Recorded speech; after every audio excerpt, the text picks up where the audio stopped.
Hi ಎಲ್ರಿಗೂ ನಮಸ್ಕಾರ. ಇವತ್ತಿನ ರೆಸಿಪಿ ವ್ಲಾಗ್ಗೆ ಸ್ವಾಗತ. ಇವತ್ತು ನಾನು ನಿಮಗೆ ಮೊಸರು ಮತ್ತು ಸೋರೆಕಾಯಿನ ಬಳಸ್ಕೊಂಡು ಒಂದು ಸೂಪರ್ ಟೇಸ್ಟಿಯಾಗಿರುವಂಥ ಅಡುಗೆನ ಮಾಡಿ ತೋರಿಸ್ತಾ ಇದ್ದೀನಿ. ಈ ಬೇಸಿಗೆಗಾಲದಲ್ಲಿ ಇದನ್ನು ತಿನ್ನೋದಕ್ಕೆ ತುಂಬ ಚೆನ್ನಾಗಿರುತ್ತೆ. ತುಂಬ ಹೀಟ್ ಆದಾಗೆಲ್ಲ ಇದನ್ನ ತಿಂದರೆ ದೇಹ ತಂಪಾಗುತ್ತೆ. ಅನ್ನದ ಜೊತೆಗೆ ರೊಟ್ಟಿ, ದೋಸೆ, ಚಪಾತಿ ಎಲ್ಲದರ ಜೊತೆಗೆ ಇದರ ಕಾಂಬಿನೇಷನ್ ಚೆನ್ನಾಗಿರುತ್ತೆ. ಬನ್ನಿ ಹಾಗಿದ್ರೆ ಹೇಗೆ ಮಾಡೋದು ಅಂತ ತೋರಿಸ್ಕೊಡ್ತೀನಿ. ಸೋರೆಕಾಯಿ ಗೊಜ್ಜು ಮಾಡೋದಕ್ಕೆ ಅಂತ ಒಂದು ಸೋರೆಕಾಯಿನ ತೊಗೊಂಡಿದ್ದೀನಿ. ಇದು ತುಂಬ ದೊಡ್ಡದಿರೋದ್ರಿಂದ ಅರ್ಧ ಭಾಗನ ಕಟ್ ಮಾಡಿಕೊಂಡು ಅರ್ಧ ಭಾಗದಲ್ಲಿ ನಾನು ಇವಾಗ ಮಾಡ್ತಾ ಇರೋದು. ಮೊದಲಿಗೆ ಅದ್ರ ಮೇಲಿರುವಂಥ ಸಿಪ್ಪೆನೆಲ್ಲ ತೆಗೆದು ಚೆನ್ನಾಗಿ ತೊಳೆದ್ಬಿಟ್ಟು ಇಟ್ಕೊಂಡಿದ್ದೀನಿ. ನಂತರ ಇದನ್ನು ಕಟ್ ಮಾಡ್ಕೊತಾ ಇದ್ದೀನಿ. ಇದರಲ್ಲಿ ಎಳೆದಾದರೆ ಅದರ ಬೀಜನ ತೆಗೆಯೋದು ಬೇಡ. ತುಂಬ ಎಳೆದಿದ್ರೆ ಸ್ವಲ್ಪ ಬಲ್ತಿದ್ರೆ ಬೀಜನ ತೆಗಿಬೇಕು. ನಂತರ ಕಟ್ ಮಾಡಿಬಿಟ್ಟು ಸಣ್ಣ ಸಣ್ಣ ಕ್ಯೂಬ್ಗಳಾಗಿ ಕಟ್ ಮಾಡ್ಕೋಬೇಕು. ತುಂಬ ದಪ್ಪ ಇದ್ದರೂ ಚೆನ್ನಾಗಲ್ಲ, ತುಂಬ ಸಣ್ಣದಾಗಿನೂ ಕಟ್ ಮಾಡ್ಕೋಬಾರ್ದು.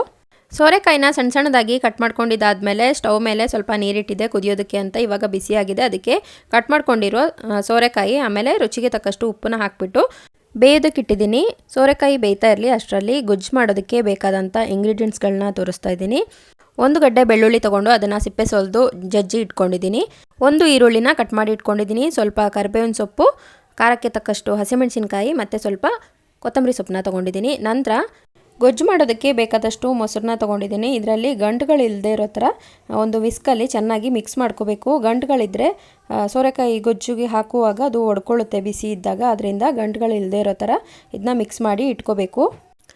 ಇವೆರಡೂ ರೆಡಿಯಾಗುವಷ್ಟರಲ್ಲಿ ಸೋರೆಕಾಯಿ ಕೂಡ ಚೆನ್ನಾಗಿ ಬೆಂದಿದೆ. ಇವಾಗ ಬೇಯಿಸಿರೋ ಸೋರೆಕಾಯಿನ ಸಪ್ರೇಟ್ ಮಾಡ್ಕೋಬೇಕು. ನೀರು ಬೇರೆ, ಸೋರೆಕಾಯಿ ಪೀಸ್ನ ಬೇರೆ ಬೇರೆ ಮಾಡ್ಕೋಬೇಕು. ನಾವಿಲ್ಲಿ ಸೋರೆಕಾಯಿ ಪೀಸ್ನ ಮಾತ್ರ ಬಳಸ್ತಾ ಇರೋದು, ನೀರನ್ನು ಮತ್ತೆ ಬಳಸ್ತಾ ಇಲ್ಲ. ಸೋರೆಕಾಯಿ ಗೊಜ್ಜು ಮಾಡೋದಕ್ಕೆ ಒಗ್ಗರಣೆ ಮಾಡ್ಕೋಬೇಕು. ಸ್ಟವ್ ಮೇಲೆ ಒಂದು ಪಾತ್ರೆ ಇಟ್ಬಿಟ್ಟು ಅದರಲ್ಲಿ ಎಣ್ಣೆ ಹಾಕಿದ್ದೀನಿ. ಎಣ್ಣೆ ಚೆನ್ನಾಗಿ ಬಿಸಿ ಆದಮೇಲೆ ಅದಕ್ಕೆ ಸಾಸಿವೆ ಮತ್ತು ಜೀರಿಗೆನ ಹಾಕಿದ್ದೀನಿ. ಸಾಸಿವೆ ಜೀರಿಗೆ ಚೆನ್ನಾಗಿ ಕಾದು ಚಟಪಟ ಅಂತ ಸಿಡಿದ ಮೇಲೆ ಅದಕ್ಕೆ ಬೆಳ್ಳುಳ್ಳಿ ಮತ್ತು ಈರುಳ್ಳಿನ ಹಾಕ್ತಾಯಿದ್ದೀನಿ. ಈರುಳ್ಳಿ ಮತ್ತು ಬೆಳ್ಳುಳ್ಳಿ ಚೆನ್ನಾಗಿ ಬೇಯಬೇಕು, ಸ್ವಲ್ಪ ಟ್ರಾನ್ಸ್ಪರೆಂಟ್ ಆಗಬೇಕು, ಅಲ್ಲಿ ತನಕ ಬೇಯಿಸ್ಕೋಬೇಕು. ಖಾರಕ್ಕೆ ಬೇಕಾದಷ್ಟು ಹಸಿಮೆಣಸಿನ್ಕಾಯಿ, ಕರಿಬೇವಿನ ಸೊಪ್ಪು ಎಲ್ಲನೂ ಹಾಕಿ ಚೆನ್ನಾಗಿ ಫ್ರೈ ಮಾಡ್ಕೋಬೇಕು. ಫ್ರೈ ಮಾಡಿದ್ದಾದಮೇಲೆ ಅರಿಶಿನ ಪುಡಿ, ಧನಿಯಾ ಪುಡಿ, ಖಾರದ ಪುಡಿ ಇವು ಮೂರನ್ನು ಹಾಕಿ ಮತ್ತೆ ಚೆನ್ನಾಗಿ ಫ್ರೈ ಮಾಡಬೇಕು. ಇದರಿಂದ ಕಲರ್ ಸ್ವಲ್ಪ ಚೆನ್ನಾಗಿ ಬರುತ್ತೆ ಎಣ್ಣೆಲಿ. ಈ ಎಲ್ಲ ಪೌಡರ್ಗಳು ಚೆನ್ನಾಗಿ ಮಿಕ್ಸ್ ಆದಾಗ ಖಾರದ ಪುಡಿ ನೋಡಿ ಹಾಕೋಬೇಕು. ಅಂದರೆ ಹಸಿಮೆಣಸಿನ್ಕಾಯಿ ಕೂಡ ಹಾಕಿದ್ದೀವಲ್ಲ, ಅದರಿಂದ ಸ್ವಲ್ಪ ನೋಡಿಕೊಂಡು ಖಾರದ ಪುಡಿನ ಹಾಕಿ ಚೆನ್ನಾಗಿ ಇದನ್ನ ಫ್ರೈ ಮಾಡಿಬಿಟ್ಟು ಮತ್ತೆ ಬೇಯಿಸಿ ಇಟ್ಕೊಂಡಿದ್ದಂಥ ಸೋರೆಕಾಯಿನ ಇದಕ್ಕೆ ಹಾಕಿಬಿಟ್ಟು ಮಿಕ್ಸ್ ಮಾಡ್ತಾಯಿದ್ದೀನಿ. ಚೆನ್ನಾಗಿ ಮಿಕ್ಸ್ ಮಾಡಬೇಕು. ಉಪ್ಪು ಖಾರ ಎಲ್ಲ ನಾವು ಹಾಕಿರುವಂಥ ಸೋರೆಕಾಯಿಗೆ ಚೆನ್ನಾಗಿ ಹಿಡ್ಕೋಬೇಕು. ನಂತರ ಫ್ಲೇಮ್ನ ಆಫ್ ಮಾಡಿಬಿಟ್ಟು ಬೀಟ್ ಮಾಡಿಬಿಟ್ಟು ಇಟ್ಕೊಂಡಿದ್ವಲ್ಲ ಮೊಸರನ್ನ ಹಾಕಿ ಮಿಕ್ಸ್ ಮಾಡಬೇಕು. ಫ್ಲೇಮ್ನ ಆಫ್ ಮಾಡಿ ಸ್ವಲ್ಪ ತಣ್ಣಗಾದ್ಮೇಲೆ ಮೊಸರನ್ನ ಹಾಕೋಬೇಕು. ಇಲ್ಲಾಂತಂದರೆ ಸ್ವಲ್ಪ ಮೊಸರು ಗಟ್ಟಿಯಾಗುವಂಥ ಚಾನ್ಸಸ್ ಇರುತ್ತೆ, ಹಾಗೆಯೇ ಹುಳಿನೂ ಆಗಿಬಿಡುತ್ತೆ. ಮತ್ತು ಇದಕ್ಕೆ ನೀರು ಹಾಕಬೇಕು ಅಂತಿಲ್ಲ. ಮೊಸರು ಮತ್ತು ಸೋರೆಕಾಯಿಯಲ್ಲಿರುವ ನೀರಿನ ಅಂಶನೇ ಸಾಕು. ಸೋರೆಕಾಯಿನ ಬೇಯಿಸುವಾಗ ಸ್ವಲ್ಪ ಉಪ್ಪು ಹಾಕಿದ್ದೆ, ಆನಂತರ ಉಪ್ಪು ಹಾಕಿರಲಿಲ್ಲ. ಸ್ವಲ್ಪ ಉಪ್ಪು ಕಡಿಮೆ ಇತ್ತು. ರುಚಿನ ನೋಡಿಬಿಟ್ಟು ಮತ್ತೆ ಉಪ್ಪನ್ನ ಹಾಕಿದ್ದೀನಿ.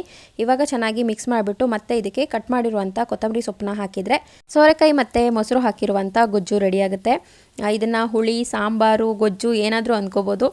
ತುಂಬಾ ಟೇಸ್ಟಿಯಾಗಿರುತ್ತೆ. ಅದರಲ್ಲೂ ಈ ಬೇಸಿಗೆಯಲ್ಲಿ ಮಾಡಿಕೊಂಡು ತಿಂತಾ ಇದ್ರಂತೂ ತುಂಬಾ ಚೆನ್ನಾಗಿರುತ್ತೆ.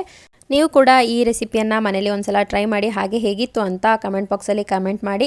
ಈ ವಿಡಿಯೋ ನಿಮಗೆ ಇಷ್ಟ ಆಗಿದ್ದರೆ ಲೈಕ್ ಮಾಡಿ. ಹಾಗೆ ನನ್ನ ಚಾನಲ್ನ ಸಬ್ಸ್ಕ್ರೈಬ್ ಮಾಡಿದೆ ವಿಡಿಯೋನ ಇಷ್ಟೊತ್ತು ನೋಡಿದರೆ ಪ್ಲೀಸ್ ಸಬ್ಸ್ಕ್ರೈಬ್ ಮಾಡಿ. ಮತ್ತೆ ಮುಂದಿನ ಹೊಸ ವಿಡಿಯೋದೊಂದಿಗೆ ಸಿಗ್ತೀನಿ. ಅಲ್ಲಿವರೆಗೂ ನಮಸ್ಕಾರ. ಬಾಯ್ ಬಾಯ್.